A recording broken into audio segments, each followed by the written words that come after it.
ಬಾಗಲಕೋಟೆ ಜಿಲ್ಲೆಯಲ್ಲಿ ಕೃಷ್ಣಾ ಹಾಗೂ ಘಟಪ್ರಭಾ ನದಿಗಳ ಪ್ರವಾಹ ಇಳಿಮುಖವಾಗಿದೆ. ಇದರಿಂದ ಜಲಾವೃತಗೊಂಡಿರುವಂಥ ಗ್ರಾಮಗಳಿಗೆ ನೀರು ಕಡಿಮೆಯಾಗಿದ್ದು ಈಗ ಕೊಳಚೆಮಯ ಆಗುತ್ತಿದೆ. ರೋಗ ರುಜಿನಗಳು ಹರಡುವಂತಾಗಿದೆ. ಈ ಬಗ್ಗೆ ಸಮಸ್ಯೆಗಳನ್ನು ನಿರ್ವಹಿಸಲು ಜಿಲ್ಲಾಡಳಿತ ಸಕಲ ಸಿದ್ಧತೆ ಮಾಡಿಕೊಂಡಿದೆ.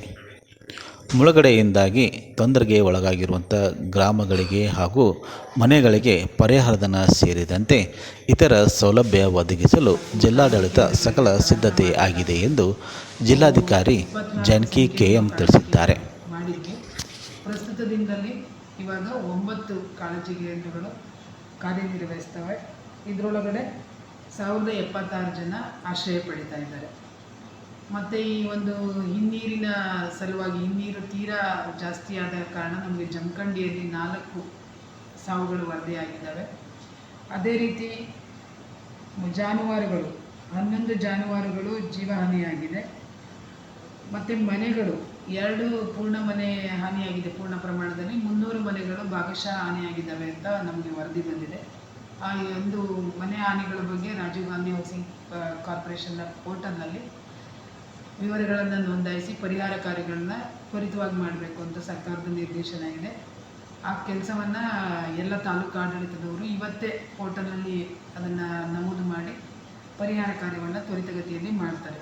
ಮುಂದುವರೆದು ಮೂಲಭೂತ ಸೌಕರ್ಯಗಳು ಅಂದರೆ ಲೋಕೋಪಯೋಗಿ ಇಲಾಖೆ, ಪಂಚಾಯತ್ ರಾಜ್ ಇಲಾಖೆ, ಆರೋಗ್ಯ ಇಲಾಖೆ, ಶಾಲಾ ಕೊಠಡಿ, ಎಸ್ಕಾಂ, ಅಂಗನವಾಡಿ, ಕೃಷಿ ಇಲಾಖೆ ಈ ಥರ ಮೂಲಭೂತ ಸೌಕರ್ಯಗಳ ನಷ್ಟ ಅಂದಾಜು 464.07 ಕೋಟಿಯಷ್ಟು ಆಗಿದೆ. ಇಲಾಖೆಗಳು ಈ ಬಗ್ಗೆ ನಮಗೆ ವರದಿ ಸಲ್ಲಿಸಿದ್ದಾರೆ ನಮೂನೆಯಲ್ಲಿ. ಆ ನಮೂನೆಯಲ್ಲಿ ಬಂದ ವರದಿಯನ್ನು ಇಲ್ಲಿ ಜಿಲ್ಲಾಧಿಕಾರಿಗಳ ಕಚೇರಿಯಲ್ಲಿ ಇಂದಿನ ಸಭೆಯಲ್ಲಿ ಕೂಡ ಅದನ್ನು ಪರಿಶೀಲನೆ ಮಾಡಿ ಅದನ್ನು ಸೂಕ್ತ ಪರಿಹಾರವನ್ನು ನೀಡಬೇಕು ಅನ್ನುವ ನಿಟ್ಟಿನಲ್ಲಿ ಸರ್ಕಾರಕ್ಕೆ ನಾವು ವಿಸ್ತೃತವಾದ ವರದಿಯನ್ನು ಕಳಿಸಲಿದ್ದೇವೆ. ಮತ್ತು ಕೃಷಿ ಮತ್ತು ತೋಟಗಾರಿಕೆ, ರೇಷ್ಮೆ ಹಾನಿಗಳಿಗೆ ಸಂಬಂಧಪಟ್ಟಂಗೆ ಪರಿಹಾರ ಪೋರ್ಟಲ್ನಲ್ಲಿ ಎಲ್ಲ ವಿವರಗಳನ್ನು ಕೂಡ ನೋಂದಾಯಿಸೋಕ್ಕೆ ಈಗಾಗಲೇ ಕ್ಷೇತ್ರ ಮಟ್ಟದ ಸಿಬ್ಬಂದಿಗೆ ಸಂಬಂಧಿಸಿದ ಇಲಾಖೆಗಳಿಗೆ ಸೂಚನೆ ನೀಡಲಾಗಿದೆ. ಆ ಕೆಲಸವನ್ನು ಕೂಡ ಸಮರೋಪಾದಿಯಲ್ಲಿ ಮಾಡ್ತೀವಿ. ಮನೆಗೆ ಸಂಬಂಧಪಟ್ಟಂಗೆ ಸರ್ಕಾರ 1ನೇ ತಾರೀಕು ಮತ್ತು 2ನೇ ತಾರೀಕು ಒಂದು ವಿಶೇಷವಾದ ಆದೇಶವನ್ನು ಮಾಡಿದೆ. ಭಾಗಶಃ ಮನೆ ಆಯಿತು, ಪೂರ್ಣ ಮನೆ ಹಾನಿ ಆಯಿತು. ಒಂದು ಪರಿಷ್ಕೃತ ಮಾರ್ಗಸೂಚಿ ಏನು ಹೊರಡಿಸಲಾಗಿದೆ ಅದರಂತೆ ಕಾರ್ಯೋನ್ಮುಖರಾಗೋಕ್ಕೆ ಮತ್ತು ಎಕ್ಸ್ಗ್ರೇಷಿಯಾ ಕೊಡೋಕ್ಕೆ ಕೂಡ ನಾವು ಸೂಚನೆಯನ್ನು ನೀಡಿದ್ದೀವಿ. ಇದಕ್ಕೆಲ್ಲ ಪೂರಕವಾಗಿ ತಹಶೀಲ್ದಾರ್ ಅವರ ಖಾತೆಯಲ್ಲಿ ಸಾಕಷ್ಟು PD ಖಾತೆಯಲ್ಲಿ 1 ಕೋಟಿಗಳಷ್ಟು ಹಣವನ್ನು ಕೂಡ ಜಮಾ ಮಾಡಿದ್ದೀವಿ. ಯಾವುದೇ ರೀತಿಯ ಒಂದು ಆರ್ಥಿಕ ತೊಂದರೆ ಕೂಡ ಇರೋದಿಲ್ಲ.